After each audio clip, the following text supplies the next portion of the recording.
On se retrouve aujourd'hui dans le journal de bord numéro 2. Je pense que ça va être un format qu'on va retrouver sur le long terme sur ma chaîne YouTube parce que je pense que je vais avoir beaucoup d'aventures devant moi.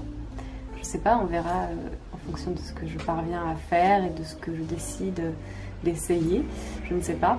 Mais voilà, je me rends compte que ce format de journal de bord est très pertinent dans mon histoire, dans mon petit voyage, n'est-ce pas? Donc voilà, aujourd'hui c'est le deuxième journal de bord. Je vais vous raconter un petit peu les nouvelles, même si je vous en ai donné un petit peu au cours des dernières vidéos et que bon, il y a des choses qui sont plus ou moins déjà posées sur la table. Mais bon, c'est la vidéo journal de bord, ça va être vraiment dédié à ça. Voilà. Êtes-vous prêts pour les nouvelles de folie? Yes. Il est actuellement 17h01, donc laissez-moi vous avouer que au niveau de la luminosité, je ne sais pas trop ce que ça va donner. On va voir de toute manière, je pense que je vais vraiment parler pendant longtemps pendant cette vidéo. Ce sera une longue vidéo, mais bon. Voilà, on l'a tous compris maintenant. Mais du coup, voilà, je vais peut-être changer d'espace de temps en temps pour rendre le truc un petit peu plus vivant. Je ne sais pas, on va voir si j'y parviens. Je ne sais pas trop par où commencer. Donc on va voir, je pense que je vais laisser un petit peu mes réflexions et mes pensées se succéder entre elles-mêmes. Et puis voilà, peut-être que je vais partir d'un ordre chronologique, je ne sais pas. Bref, je vais me lancer surtout parce que sinon je tergiverse et je n'y vais pas. Alors, où est-ce qu'on en était? Donc la dernière fois, dans mon premier journal de bord, je crois que j'en étais au moment où tout allait commencer à se poser et où j'allais commencer à expérimenter avec le rythme, le nouveau rythme. C'est-à-dire travail, fac, YouTube éventuellement, hein, si j'ai du temps.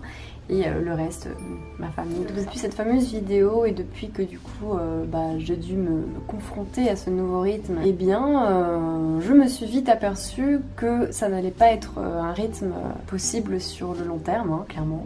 J'ai vite compris que j'allais devoir faire un choix, que j'allais devoir abandonner un de ces aspects de ma nouvelle vie du coup, hein, évidemment.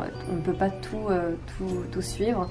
Ou alors on le peut, mais dans ce cas-là on s'éparpille et finalement on fait n'importe quoi, hein, puisqu'on n'est pas capable de se focaliser sur une tâche. Donc déjà, j'avais cours tous les jours, hein, j'avais fait en sorte de mettre des cours de manière répartie tous les jours, sauf que c'était pas une bonne idée déjà, parce que en sachant que j'ai 2 heures par jour de trajet pour aller à l'université et rentrer chez moi, aller tous les jours à la fac c'est peut-être pas très raisonnable, valait mieux peut-être mettre les cours sur 3 jours, un truc du genre, ça aurait peut-être été mieux, mais bon. J'en ai appris des choses pendant ces quelques semaines et mois. Donc bref, j'avais cours tous les jours de la semaine et fallait que je comptabilise 2 heures de trajet. Voilà, donc sympathique. Et le soir, je travaillais, donc je travaille environ 16 heures par semaine, parfois plus, parfois moins. En gros, pour mon travail à l'opéra, les plannings sont jamais les mêmes en fonction des mois. Il y a des mois où il y a beaucoup plus de spectateurs que d'autres, donc on travaille beaucoup plus. Mais à la moyenne, je dirais que je travaille environ 16 heures par semaine. Et ça arrive que je travaille beaucoup moins. Mais par contre, pour le mois de décembre, là, je vais les enchaîner les heures. Je peux te dire que je vais bien travailler, mais c'est très bien, ça me va très bien. Donc voilà, 16 heures environ de travail par semaine, plus les 23 heures de cours à la fac, plus les 2 heures par jour de trajet, donc 2 x 5, 10 heures de trajet par semaine. Nice. Et à côté, éventuellement consacrer du temps pour YouTube parce que c'est quand même ma priorité et ça l'a toujours été. Voilà, peut-être que je l'avais peut-être pas précisé à ce moment-là, mais en tout cas, je sais que j'ai toujours placé ces derniers temps YouTube comme ma priorité. Pour moi, ma chaîne YouTube, mes vidéos et tout ce qui se trouve autour de ça, c'est-à-dire faire de la peinture, du dessin, j'en sais rien moi, faire des trucs créatifs. C'est ce que je rassemble avec YouTube et du coup ça c'est ma priorité. Je me suis toujours dit ça c'est vraiment le truc, je ne dérogerai pas à ça et c'est hors de question que je ne me consacre pas à ça un minimum, c'est ma priorité. Voilà. Donc voilà, ça a toujours été clair dans ma tête, j'ai toujours placé YouTube et mes vidéos en tête de course en mode quoi qu'il arrive, ça je le garderai dans ma vie. Et je m'y consacrerai à fond parce qu'en fait c'est le seul truc qui... Enfin, c'est ma voie quoi, vraiment c'est le truc qui me rend heureuse, c'est le truc qui me donne envie de travailler 48 heures par semaine et voire plus. Genre vraiment, je ne compte pas les heures pour les vidéos, je ne compte pas les heures pour YouTube pour tout ça parce que c'est un truc qui me passionne et dans lequel je me sens bien, enfin je sais pas comment le dire, mais c'est vraiment mon truc à moi. Du coup je ne comptabilise pas les heures et c'est vraiment mon temps à moi, ce qui a un sens pour moi en fait. Donc voilà, ça c'était la priorité. Donc au bout d'un moment je me suis rendu compte que le choix allait devoir se faire entre les cours ou le travail. Faut savoir que mon travail à l'opéra, c'est quelque chose qui est hyper important pour moi. D'ores et déjà, c'est une fierté personnelle que de travailler et en plus de travailler là-bas. Mais voilà, c'est vraiment ma priorité parce que l'année dernière, j'étais vraiment incapable d'oser passer un entretien d'embauche ou même le fait d'avoir un travail pour moi c'était une angoisse en fait. J'avais vraiment peur de ça et je savais pas comment faire et tout, et bref la vie a fait que j'ai rencontré ma propriétaire actuelle quand on a recherché notre appartement avec mon copain suite à ma démission de Cagnes et le hasard de la vie a fait que j'ai rencontré ma propriétaire actuelle qui est danseuse et qui m'a dit ah mais tu devrais trop être ouvreuse, si tu veux je te donne le contact et tout, ça serait hyper bien machin et tout. Donc j'étais en mode ok, trop cool, allons-y et tout. J'ai mis du temps à faire ma lettre de motivation et tout, mais je l'ai fait et j'ai été prise et depuis septembre j'y travaille. Donc pour moi ce travail c'est une opportunité de malade quoi. Pour d'autres peut-être pas, mais pour moi ça représente énormément et de fait je m'y sens très très bien. Je me sens vraiment merveilleusement bien dans ce travail et c'est un truc qui est important dans ma vie à présent. Je me vois pas mettre ça de côté parce que déjà d'une ça me rapporte une petite source de revenus et donc j'essaie au fur et à mesure que le temps passe de devenir indépendante vis-à-vis de mes parents. C'est vraiment mon objectif, c'est de devenir de plus en plus indépendante vis-à-vis de mes parents et de pouvoir vivre de moi-même en fait. Donc il est hors de question que je mette ça de côté en fait, et puis au-delà de ça je me sens très bien quand je travaille, c'est un endroit dans lequel je me sens bien. Pour moi il n'est pas question de renoncer à ça du tout. Donc voilà, finalement le choix était déjà plus ou moins fait, maintenant il faut l'accepter. On en est au moment où en fait les choses sont déjà là dans la tête, mais tu te dis oh là c'est un petit peu cocasse comme situation, même si pour moi ça paraît une évidence, tu vois, pour les autres le faire passer, bon je ne sais pas. Clairement, le choix est fait et depuis l'année dernière, je ressens bien que il n'y a qu'une chose que j'ai en tête, c'est mes vidéos sur YouTube, c'est l'art et tout. Bref, comment je me perds un petit peu dans ce que je veux dire. Je sais même plus par quoi commencer, c'est terrible. Il y a tellement de choses que j'ai envie d'évoquer, mais en même temps, j'oublie des choses, tu vois. L'année dernière, si j'ai bien compris une chose avec ma démission de Cagnes et mes quelques mois de césure, c'est que dans la vie on doit faire des choix, qu'en fait on ne peut pas avoir le beurre et l'argent du beurre et que il faut essayer de bien vivre avec ce fait en fait. Il y a plein de possibilités de vie, de choix de vie, d'alternatives, de tout en fait. Il y a tellement un monde de possibilités absolument extraordinaire, ordinaire peut-être du coup. On a plein de voies possibles et inimaginables devant nous, mais le fait est qu'on va devoir faire des choix et que ces choix vont déterminer la suite des aventures. Et bref, moi quand j'ai pris ma décision de quitter la prépa, ça a été très difficile. C'est une décision qui a été très ambivalente parce que je considère ce choix comme le meilleur choix de ma vie, clairement, parce que c'est l'événement qui a fait que j'ai repris les vidéos sur YouTube, qui m'a permis de m'ouvrir au niveau du plan créatif. Et je me suis découverte toute une passion artistique absolument folle. Je me suis découverte plein de choses en fait, et aujourd'hui si je prends la décision que je prends, c'est parce que aussi j'ai démissionné de la Cagnes et que j'ai pris un autre chemin. Ce sur quoi je veux vraiment appuyer là, c'est qu'en fait on est obligé de faire des choix dans la vie, mais que c'est pas tout blanc ou tout noir, que on fait pas un bon choix ou un mauvais choix. En fait un choix on peut le vivre de manière très ambivalente et très ambiguë. Le rapport au choix qu'on fait et de manière générale à tout en soi est très ambivalent en fait. Je me suis rendu compte que tout n'était pas hyper cool ou tout n'était pas hyper mal, que c'était pas le bonheur intense ni le malheur intense, mais que c'est toujours un moment plus ou moins bien, un moment un peu plus magique, un moment un peu plus difficile. Et en l'occurrence, pour ce qui concerne le choix que j'ai fait en démissionnant de ma Cagnes, c'est pas encore un truc avec lequel je suis hyper en paix parce que c'était une décision difficile, mais je sais que c'est la meilleure décision que j'ai prise. Et donc c'est assez paradoxal parce qu'en même temps ça a été le meilleur moment de ma vie, si je puis dire, dans le sens où j'ai découvert ma passion, j'ai découvert ce que je veux faire pour ma vie depuis ce jour, enfin depuis dans la période qui a suivi cette démission. Mais en même temps ça a été une période absolument difficile à vivre, ça a été peut-être la plus difficile à vivre même, ça a été très compliqué et j'ai été assez malheureuse pendant pendant les mois qui ont précédé et aujourd'hui c'est encore un petit peu difficile parfois, on va pas se mentir. En même temps je pense que l'entrée dans la vingtaine et de manière générale l'émancipation vis-à-vis des parents et tout, et le moment où tu es préadulte en fait, je pense que c'est vraiment un moment charnière dans une vie et que ça peut être très compliqué. En tout cas moi je sais que c'est particulièrement compliqué, que j'ai beaucoup de difficultés et que c'est dur quoi, vraiment c'est difficile. Et le choix que je fais, je sais que, enfin je le prends et bien sûr il y a cette peur de bon est-ce que c'est un bon choix ou est-ce que c'est un mauvais choix, est-ce que je vais le regretter plus tard. Je pense pas qu'il y ait de place au regret même si c'est difficile, mais par exemple je sais que plusieurs fois une fois que j'avais quitté la prépa, je me disais oh là là, et qu'est-ce que ça aurait donné si j'étais restée en prépa, où est-ce que j'en serais aujourd'hui, est-ce que c'était la bonne décision à prendre, patati patata. Il y a des moments où je me demandais est-ce que tu regrettes l'Anna vraiment. Et non, en fait, la réponse c'est non, je regrette pas parce que ça m'a ouvert à un autre monde absolument merveilleux et qui aujourd'hui est décisif pour la suite de mon voyage. Pour être poétique. Mais du coup, voilà, la décision que je prends aujourd'hui, j'essaie d'être en paix déjà avec elle parce que, en fait, il n'y a pas de bonne ou de mauvaise décision et qu'il faut juste essayer de réfléchir avec son cœur. Qu'est-ce qui te parle là tout de suite? Pourquoi tu as envie de te consacrer là tout de suite? Bon, c'est peut-être pas toujours des trucs très sécurisants et rassurants non plus, mais merde quoi, en fait. Pourquoi ne pas s'écouter? Pourquoi ne pas s'écouter? Et je sais pas, c'était beaucoup plus clair ce matin parce que j'ai déjà filmé cette vidéo et je sais pas, c'était bien mieux je crois.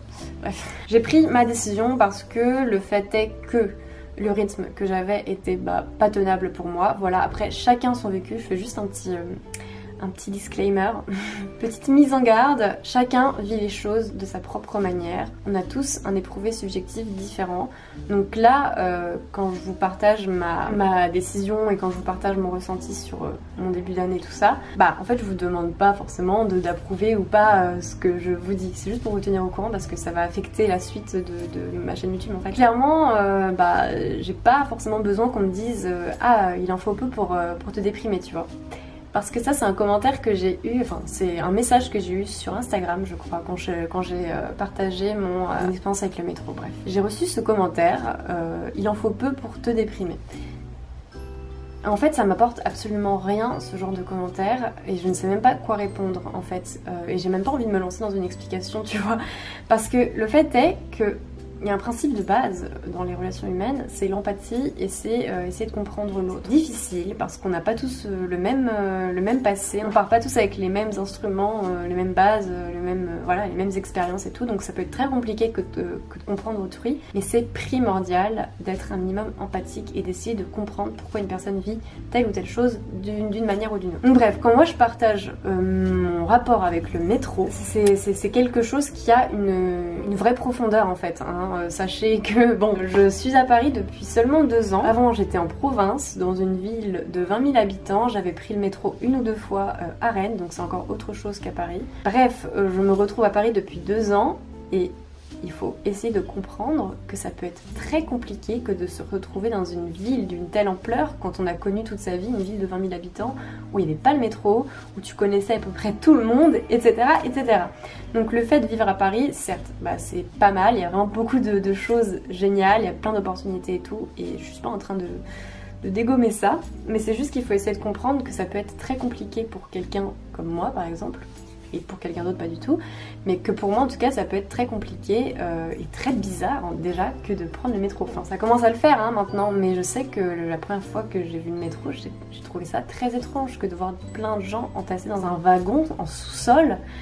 C'est très particulier pour moi, bref. Il y a plein de choses qui sont très particulières dans le fait de vivre à Paris pour moi et que j'ai un peu de mal à vivre honnêtement. Pour revenir sur le métro, voilà, je vous avais partagé un texte sur Instagram un matin où vraiment je me sentais dévastée parce que j'avais pris, c'était la dernière semaine de cours avant les vacances, c'était horrible. En fait je prends la ligne 9 pour aller à l'Institut de psychologie Paris Descartes, on est obligé de prendre la ligne 9, ou alors il faut prendre un bus mais c'est très lent. Et donc c'était un calvaire, c'est-à-dire que c'était impossible de rentrer dans le métro en fait, tout simplement. Je sais pas, il devait y avoir des travaux, des problèmes, voilà, sans parler du fait que sur la ligne 9 il y a des problèmes tous les jours.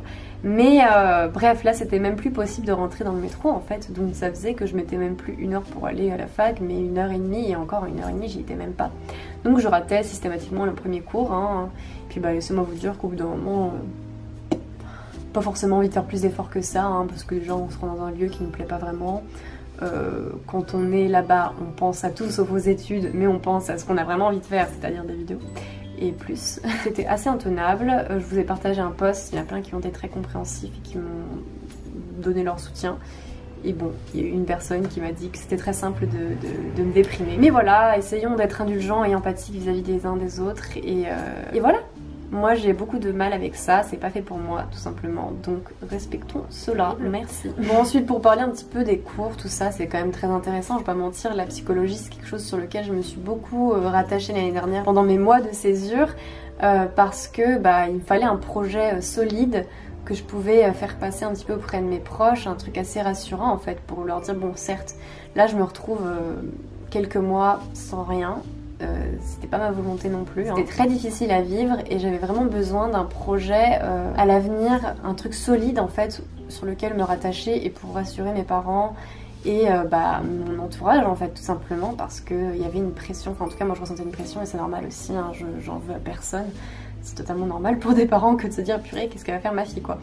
Mais voilà, je me suis beaucoup rattachée à la psychologie et de fait la psychologie c'est quelque chose qui m'intéresse beaucoup. Il y a des cours que j'ai trouvé très intéressants à la fac la plupart du temps. Maintenant en entrant à la fac je m'étais dit bon j'y vais, je pense que ça va m'apporter quelque chose. Par contre je ne me vois pas faire 3 ans d'études et encore moins 5 ans d'études. Donc on verra sur le moment ce que je me dis et si finalement je me dis ouais vas-y allons-y, allons faire 5 ans d'études, ou si je me dis finalement non en fait c'est pas pour moi. Et donc voilà, j'ai évolué, j'ai changé depuis la prépa, depuis le lycée, tout ça. J'ai toujours été quelqu'un d'assez studieux, hein, on va pas se mentir, voilà, j'ai toujours eu hâte d'aller en cours, tout ça, j'ai toujours à peu près aimé étudier. Cependant, depuis que j'ai quitté la prépa, c'est vrai que j'ai développé d'autres choses chez moi. J'ai découvert que j'étais capable de m'exprimer artistiquement et que j'étais capable de faire des choses au niveau artistique. C'était un pan que je refusais dans ma vie avant. Enfin, je me disais que j'étais nulle, que j'étais pas créative, que je savais rien faire. Voilà, donc je me rattachais aux études, même si je savais pas quoi faire de ma vie. Mais maintenant que j'ai découvert ça et que du coup j'ai découvert ma passion et que j'ai clairement une idée dans la tête pour mon futur, c'est-à-dire poursuivre sur YouTube et continuer, essayer de peindre, de m'essayer au dessin, aux illustrations. Enfin bref, m'essayer à plein de choses de mon côté et voir ce que je peux faire avec ça. J'ai que ça en tête en fait, donc en fait quand j'étais à l'université c'est pas compliqué, j'avais qu'une chose en tête, c'était mes vidéos, c'était toutes les idées qui me venaient en tête et que je voulais, qui me faisaient rêver clairement. Et que je voulais du coup, auquel je voulais me consacrer. Et du coup, ce qui a été très difficile, c'est que en fait, quand j'étais en cours, je pensais à tous vos cours en fait. Enfin c'est comme si en fait tu es quelque part, mais t'as la tête qui est positionnée mais complètement dans l'autre direction quoi. Genre juste, je m'y retrouve pas. Je ne me retrouve plus dans les études parce que ça ne correspond plus à ce que j'envisage pour mon futur. Voilà, la psychologie c'est très intéressant et tout, ça a été quelque chose auquel je me suis rattachée et je pense que ça aurait été quelque chose vers lequel je me serais tournée si j'avais pas eu peut-être ma passion pour YouTube, je ne sais pas, ou si j'avais été capable et si je m'étais dit je délimite ma passion et mon projet professionnel d'avenir. C'est pas mon cas. Voilà, moi je me dis qu'une chose dans la tête, c'est ok, je veux développer ma créativité encore plus, je veux faire des vidéos, je veux peindre, je veux faire des dessins, des illustrations et je veux voir où est-ce que ça m'amène. Voilà, c'est tout ce que j'ai en tête, donc bon, ça rend impossible la poursuite d'études pour moi. Il y a du je ne peux pas, j'en suis pas capable. Et voilà, ça me rendait mal en fait parce que j'en étais pas capable, il y avait un blocage. Peut-être que j'aurais pu dépasser ce blocage. Mais en fait ce blocage il me montre juste que je suis ouverte à autre chose et que c'est là-dedans que je veux mettre mon énergie et que c'est là-dedans que je veux m'essayer en fait. Et on verra où ça me mène et je ne ferme pas la porte aux études à jamais, on sait jamais. Hein. On rechange de position parce que finalement j'étais toute bleue. Je suis pas en train de dire que je ferme la porte aux études à jamais. Peut-être qu'un jour j'aurai envie de m'y consacrer de nouveau, tu vois. Mais en fait là j'ai pas envie de m'y consacrer parce que j'ai envie de me consacrer à autre chose. J'ai 20 ans, je suis encore jeune et je peux pas enlever de ma tête cette idée de me dire lance-toi en fait, lance-toi. C'est comme s'il y avait quelque chose qui m'appelait, tu vois, me dire Lana c'est par ici que tu dois aller et tout. Et parce qu'en fait c'est là où je place tout dans ma tête, je ne pense qu'à ça et je ne vois que ça. Et j'ai envie d'essayer, j'ai envie de poursuivre dans cette voie. Et voilà, parce que je sais que de toute manière, si je veux poursuivre mes études et qu'en même temps je veux toujours avoir mon travail à l'opéra, je ne pourrais pas consacrer mon temps à ma passion et à ce que j'aimerais accomplir, tu vois. Je devrais forcément faire des choix. Et le problème, c'est que si j'essaie de me consacrer sur mes études, sur YouTube, sur le travail, en fait, je vais me consacrer sur rien du tout. Et c'était ce qui se passait en fait. J'arrivais pas à travailler, j'arrivais pas à filmer et à faire du montage parce que j'avais pas le temps. J'étais crevée, enfin au bout d'un moment c'était pas tenable pour moi et le truc c'est que moi j'ai envie de me dire, enfin que je me dis, il y a toujours cette voix à l'intérieur de moi, ça bouillonne en mode mais lance-toi quoi, essaie de te donner de ton temps à ça, d'essayer de construire quelque chose. Et ce qu'il faut savoir c'est que c'est pas un but, je me dis pas ok j'ai envie d'arriver là tu vois grâce à ma chaîne YouTube ou je sais pas quoi. C'est vraiment l'idée d'un périple, d'un voyage en fait, c'est l'idée d'une voie, d'une direction. Je me dis pas j'ai envie d'arriver là, je me dis juste que j'ai envie d'y être, j'ai envie de m'y consacrer, j'ai envie de faire ça en fait et pas autre chose. Et voilà, c'est pas du tout rassurant, c'est pas du tout safe comme voie parce que c'est pas garanti, y a pas de diplôme ou je ne sais quoi qui devrait me permettre d'avoir un travail vraiment stable à propos de ça. Mais j'ai envie d'essayer et d'explorer toutes les possibilités qui me viennent à l'esprit parce que j'ai plein d'idées de projets et j'ai confiance en moi, honnêtement, je pense. En tout cas, j'ai envie d'avoir confiance en moi, donc j'aimerais qu'on ait confiance en moi, même si c'est... Voilà, on peut se dire elle est jeune, elle est innocente, elle va vite se faire rattraper par la vie. Voilà, j'ai conscience que ça va être très difficile, que je vais peut-être être perdue tout ça et que voilà, c'est pas simple de se retrouver d'un coup seule à essayer de bâtir son projet et tout ça, mais voilà, c'est là-dedans que je veux consacrer mon temps et je pourrais pas le faire si à côté j'ai pas le temps pour. Voilà. Et aussi la question c'est pourquoi je le fais, pourquoi j'ose le faire aussi.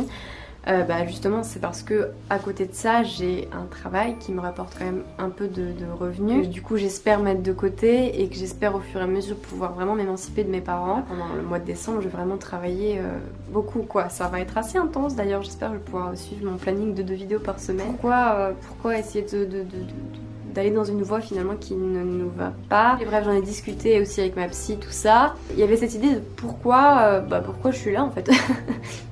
Question existentielle, pourquoi tu es là? J'avais besoin d'un truc auquel me raccrocher et ça m'a fait du bien aussi et le fait que je me sois intéressée à la psychologie, je pense que c'était aussi quelque part une nécessité parce que j'avais besoin aussi de voir un psy. Donc ça m'a guidée vers ça aussi, voilà. À la rentrée finalement j'étais en mode cool, je vais enfin pouvoir leur dire quelque chose, tu vois, leur dire bon j'ai étudié ça aujourd'hui, c'était sympa, je vais pouvoir leur parler d'un truc que je fais vraiment, c'était pas l'idée que bon je fais rien, tu vois.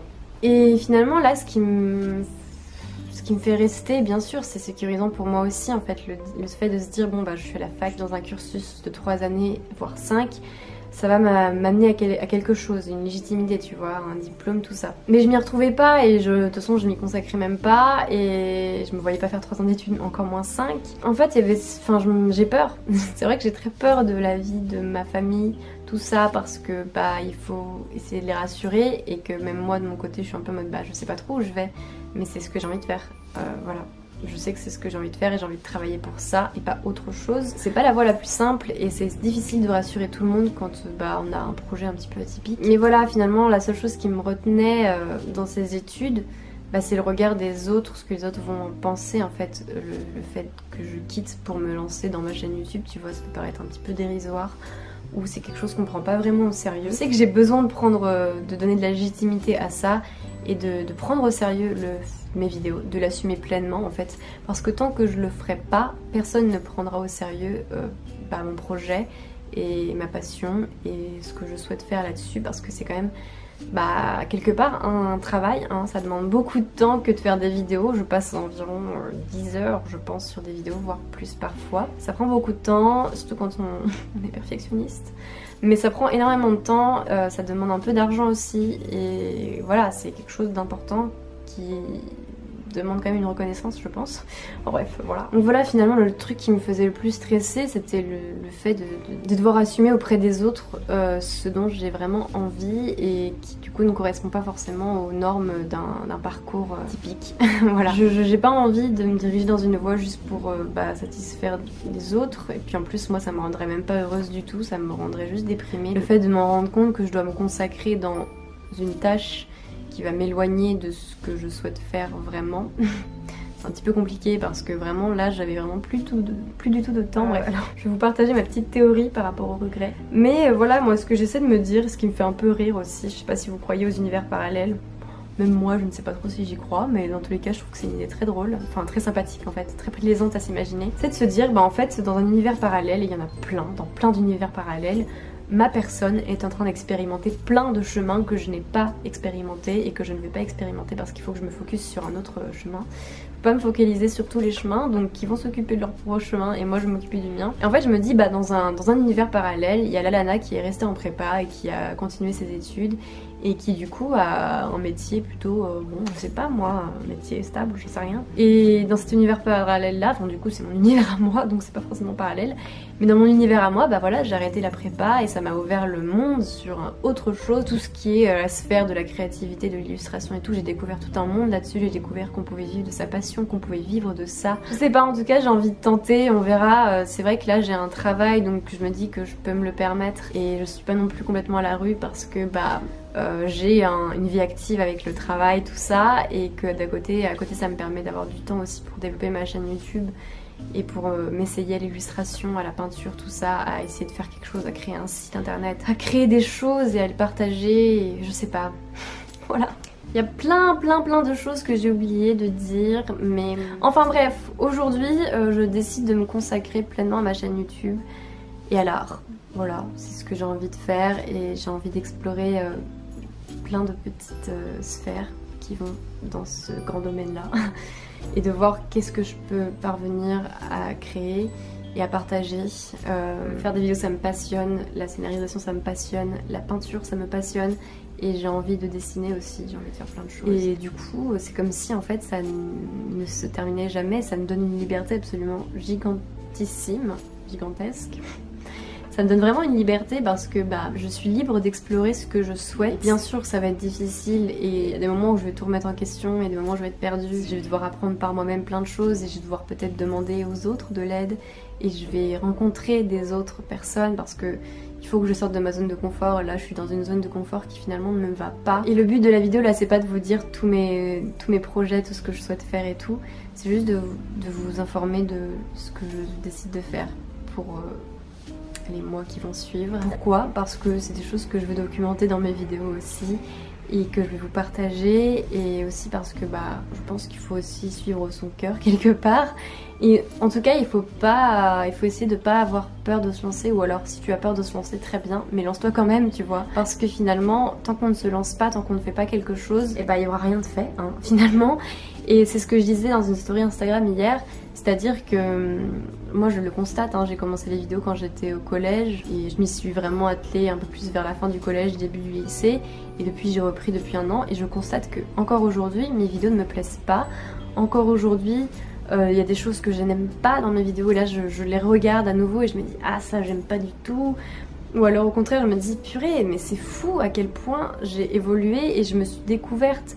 Maintenant je sais un peu plus ce que je veux pour mon montage vidéo, ce que j'aime comme atmosphère et tout. Et en fait c'est en faisant les choses aussi que tu te découvres et que tu sais de plus en plus ce que tu veux faire, que tu te façonnes un monde, un univers à toi. Tant que tu fais pas les choses, tant que tu ne t'essaies pas, en fait tu n'as aucun contenu, tu l'as pas fait, t'as pas eu le processus non plus qui te permet de te dire bon bah ça j'ai essayé, je me suis rendu compte que ça me plaisait pas forcément, par contre ça me permet de penser à autre chose qui va me rediriger vers la prochaine étape et vers la prochaine chose que je vais créer. En fait au fur et à mesure que tu crées des choses, et bah t'as tout ça derrière toi, t'apprends de nouvelles choses, tu explores de nouvelles voies. Moi j'ai appris plein de choses et aujourd'hui j'ai tous mes petits logiciels à moi qui me permettent de faire chaque petit truc et j'en découvre d'autres chaque jour, je m'essaie à d'autres logiciels, ça fonctionne ou ça fonctionne pas. Et c'est comme ça en fait, faut pas avoir peur du résultat, même si bon, alors je suis la première à me plaindre quand une vidéo me plaît pas. La preuve, je refilme cette vidéo alors que je l'avais filmée cet après-midi mais ça me plaisait pas. Et finalement là je suis en mode oh là là c'était mieux cet après-midi. Voilà, donc ça c'est la logique du truc, c'est le processus du truc, on passe tous par ces états là, mais le plus important c'est de poursuivre, de s'essayer, de créer, de jamais s'arrêter de créer parce que c'est juste en fait un trésor je pense. Et parfois on n'a pas le recul nécessaire non plus pour avoir un regard un peu plus objectif sur ce que l'on fait, parce que quand on a la tête baignée dans un projet, dans une vidéo, dans un livre, et ben en fait c'est pas compliqué, on n'a plus le regard objectif parce qu'on connaît par cœur ce qu'on est en train de faire en fait. Moi quand je fais du montage vidéo, comme je vous l'ai dit, je passe environ 10 heures, parfois plus sur une vidéo. Je fais plus. Quand tu passes 10 heures sur les mêmes portions de vidéo, sur une vidéo qui dure 10 minutes ou sur une vidéo qui dure 20 minutes, c'est quand même très court, mais du coup ça fait que tu revois chaque clip, mais je sais pas combien de fois tu la connais par cœur ta vidéo. Et au bout d'un moment, elle te saoule et t'arrives plus à te dire ça c'est cool, ça c'est bien, parce que t'es habitué à ta vidéo finalement. Mais il faut la faire, il faut terminer ça, il faut publier. Et plus tard, tu reviendras sur ça et te dire ah ouais, ça c'était pas mal, ou alors ça c'était un peu moins bien, mais du coup, ça me donne une idée pour faire un truc un peu mieux. En fait, c'est ça, faut se réajuster constamment, faut s'essayer, faut créer des choses, c'est incroyable, c'est génial. Donc lancez-vous s'il y a un truc qui vous fait envie, vraiment lancez-vous. Essayez-vous, c'est vraiment le terme, essayez-vous, c'est génial de s'essayer à plein de choses et c'est ce que j'ai envie de faire pour mon année à côté de mon travail, voilà. On va voir où est-ce que ça me mène, mais c'est ce qui me fait vibrer. Voilà, c'est pas le cas de tout le monde, il y en a qui veulent faire autre chose, moi c'est ce que je veux faire, c'est là-dedans que je veux consacrer mon temps et mon énergie et c'est ça qui me rend épanouie en fait. Donc voilà, j'ai pas envie d'aller à l'encontre de ça, j'ai envie de suivre le courant naturel des choses et c'est ça pour moi le courant naturel des choses dans ma vie. On va voir où est-ce que ça me mène quoi. Donc voilà ma vidéo. J'ai plus beaucoup de batterie donc je vais la terminer. Mais bon voilà, c'était le petit journal de bord et des nouvelles concernant du coup ce qui va se produire dans les futurs mois, semaines et tout.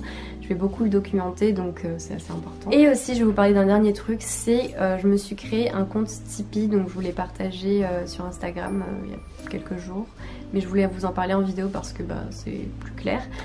Tipeee en fait c'est une plateforme qui permet de soutenir en fait des créateurs que tu apprécies en regardant 1, 2, 3 vidéos je crois tu peux le faire par jour. Voilà, tu peux laisser ton ordi allumé et enclencher la vidéo sans vraiment la regarder en fait. Et ça permet de rapporter quelques centimes à ton créateur que tu souhaites soutenir.